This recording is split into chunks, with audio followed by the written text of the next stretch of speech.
বানাইছে বানাইছে মৌলা, বানাইছে মৌলা কি একটা আজব ঘর।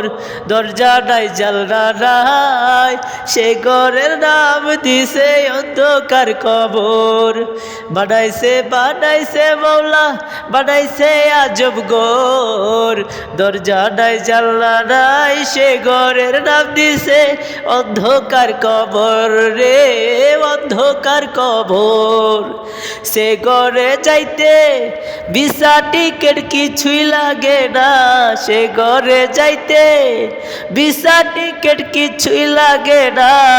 দেহ কানার মাঝে এমন জিনিস আল্লাহ ফিটিং কইরা দিছে, আর যাইলা শিয়া দিয়া যাবে, আর যাইলা শিয়া দিয়া যাবে।